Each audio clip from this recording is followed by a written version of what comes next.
Hi there, my name is Alan. I'm from Tripz UK. This is our Swift Ducato motorhome. I'm going to show you how to operate this today and hopefully enjoy your stay. Here we've got the key for the vehicle. We've got a blip lock which is lock and unlock for the main doors. We've got two keys for the bike rack on the back, and we've got one key there for the habitation door and the lockers. So in here we've got the radio, we've got the heater controls, hazard warnings, the switch for the door locking system. We have in here also, we have a little spirit level when you get on your site, just to get something like level. We also have sat nav, remote sat nav in there as well. We also have this lift up bracket, which you can also attach your phone for sat nav. Here we have the steering wheel, obviously the horn in the middle. Left hand side we've got the indicators and lights, and below that we've got a stalk here which is the cruise control on the left. On the right hand side we've got the wipers and the washers. Under the sun visor we give height, length and width for the vehicle. So we have the diesel cap flap here. There's a key for it. Pop it into the cap, turn it left hand side, and that's your diesel cap. Just basically back on, turn it to the right, key out. We've also got the AdBlue here, which leaves here full. You don't have to put AdBlue back in it. We have the locker with all the tables and the chairs. I'll just demonstrate the lock. So how it works is you push the key in there, it's solid for lock. That's locked, and we turn it that way and it becomes spongy. So we press in them, pull the lever down. Okay, and in here we've got is the 25-metre electric lead, which is there. We've also got a water pipe which connects to the tap. We have a converter as well, for a 240 converter for the electric lead. We've got ramps, we've got them for your levelling chocks. The gas locker, again, the lock, it goes solid for lock and spongy for unlock. Put the key in, open the gas locker. We have 2 colour gas bottles full of gas. You must turn the gas bottles on when you get on your site. Turn both bottles on for the changer to operate.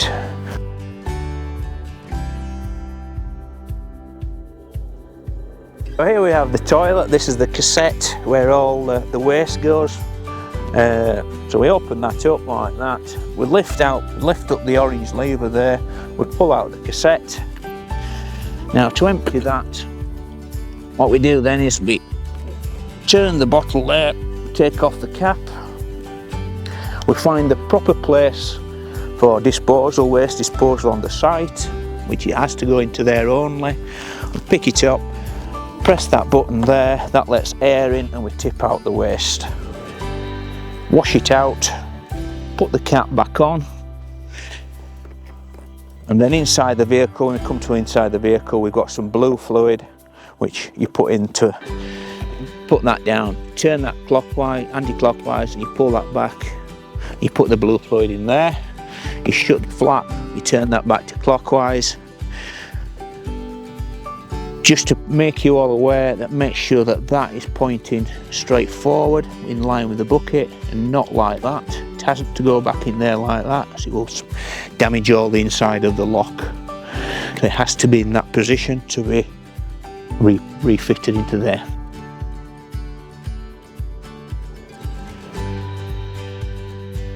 The wastewater tap for the tank. So here we have it tank. We turn that anti-clockwise to anti-clockwise, all the waste comes out, and then we turn it clockwise when it's emptied, and that shuts the tap. The fresh water tank, nothing else to be fitted into that tank at all but fresh water. Lift up the flap, you've got a locking cap, it's the same key, put it into there, the key, turn it that so far, then take off the cap, fill with your hose pipe or the watering can, and then we put this cap back on when it's full, put it into lock position there, and it's all locked up. This is the electric hookup. your 25 metre lead. We lift the flap up, we've got the electric lead which is supplied, we just plug it into there like that. So just to take it out, we just basically pull it out like that, take it out, pop the flap back down, and it's all good to go. So here we've got the bike rack, got three bars on this one. That's it. By pulling it down, then we bring these clips, bring the clips out of there, fetch it, bring it down, clips around there, which then holds the bike rack down in position. We've got the locks here, we explained about the keys, we screw them out, put the bike in there, the wheels over there go in there. That's for the inside one, as it says there, that's for the centre one, and then that's for the outside one. Connect it all up, put your lock on, and then you're good to go with.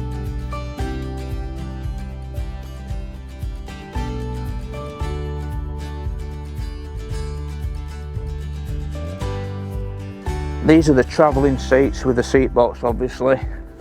We've got actually two travelling seats, and then at the back you've got the two travelling seats there.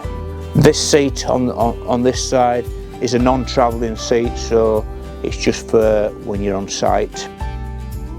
Here we've got the overcab bed. It's a double bed. You bring that down, that comes down. There's a ladder.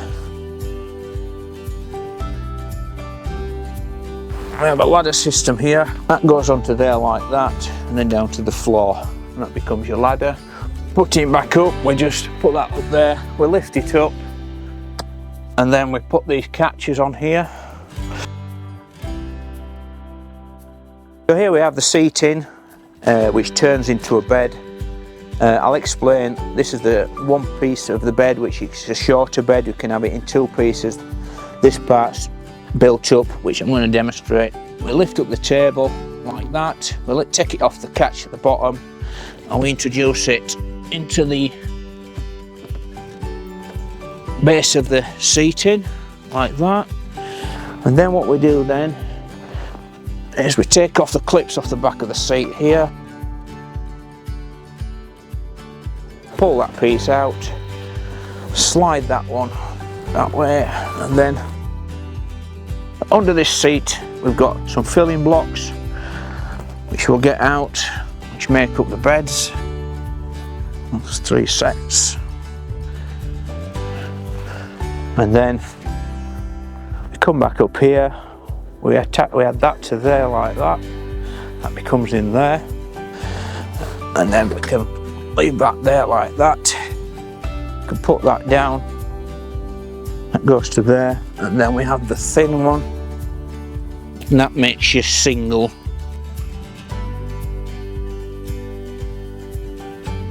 There, pull the base to there like that, then we unclip the bases back again, I'll bring that down, drop that in there, and then we put that one into there as well.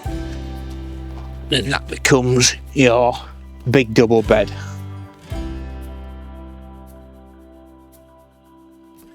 Now the microwave will only operate on 240 if you're plugged in on the site.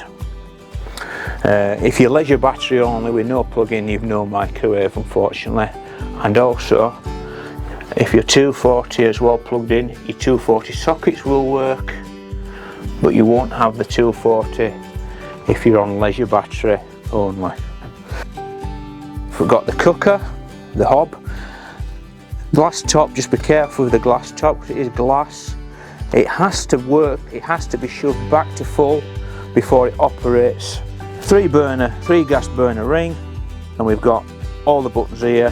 It's electronic ignition, so you just click the thing, electronic ignition, and turn the gases on. In here we've got the oven and grill, adjustable shelf as well. On the same button is the grill and the oven, obviously there, and that's how the oven operates. Right, so this is the fridge operation. Press the button to switch it on. It'll come up when it's plugged in on the site. It'll come up with the electric socket there, and then it's on. If you want to use it on gas, the gas bottles have to be open obviously, and we press the gas flame button. That's if you're on leisure battery and you've no electric hookup, you can run it on gas. And then it's also got the battery, the car battery, put it onto car battery operation when you're driving down the road. And we've got the temperature settings.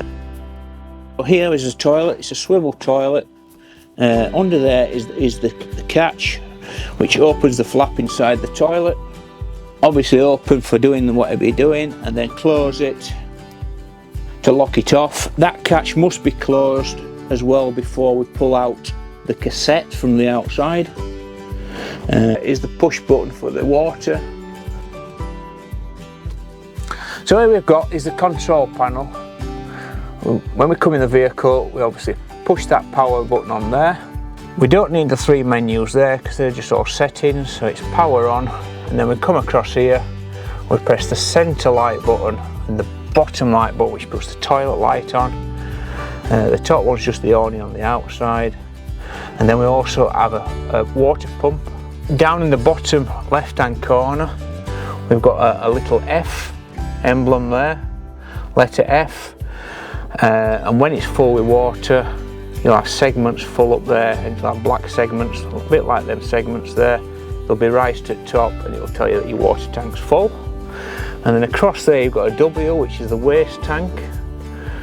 So when the water goes down here and then level goes down when you're using water, the waste tank will then start filling up with the segments to tell you that the waste tank's starting to fill up. Before you actually do anything with this unit here, you must make sure that the gas bottles are switched on. We've got a centre button there, which is always a confirmation button. When we press the centre button, we have all these symbols light up. So the first port of call we do is to get the heat, to get the heating to work, we go on to gas bottle on the electric symbol. We then confirm it, and it actually says gas, which is now will be running on gas. If the gas bottles was on, you could use it on gas by confirming the button, or because we plugged in on electric outside, we turn the button to electric and then we press it onto electric, and we've told the machine now to work on electric. So that's your first port of call. Then we move across the symbols to the heating unit. So on the heating unit, confirm the button, it says off, which it is. We twist the button up to a top degrees to get it hot, up to 29, something like that, and then we press the button in, and it now tells us on the top line of the Rimor unit, it tells us that we've got 2 kilowatt electric there, what you've just told it to do, and the heating unit's going to work, and it's going to come on and it's going to kick in at 29 degrees when it gets to that temperature, which is what it's saying there, 29 degrees. Now if you want to alter that temperature, you just go back into the heating, you turn it down to whatever you want to turn it down to, and then you confirm it again. So then we go to the hot water side of it there, and what we do then is we click on hot water, confirm, it says off. We then turn it to either eco. Eco means it's only hand warm and lukewarm, or we turn it to hot, and then we click the button and then we'll get the hot symbol on the top. I'm not going to do it at this point because there's no water in the system. And then on the top row you'll get heating and hot water on the top, and it'll be flashing like the heating is there, and you know you're all good to go.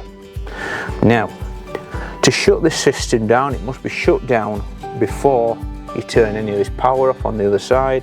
So to do that, we just reverse the system, what we just talked about. We go into the heating, we turn it down to 0, to off, and we confirm it. And now the heating's gone off the top row, so that means it's turned off. And you do exactly the same with the hot water. You turn it down to off, and then you confirm it.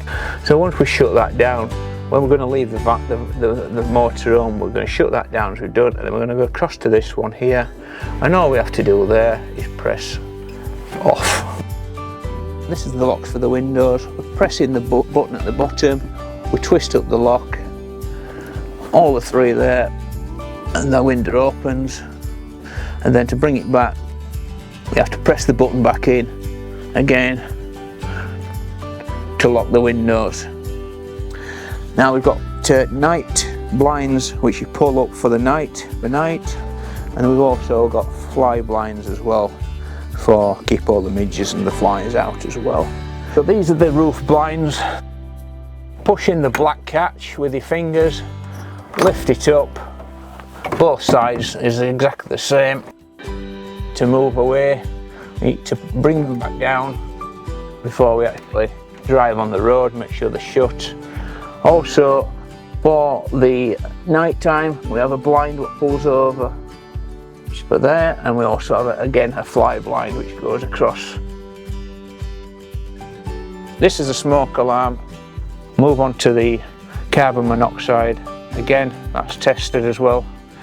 Thanks for joining me. Hope you've all enjoyed this video, and with a bit of luck you'll all have a nice holiday. And if you need to contact me, feel free on 07525 494468.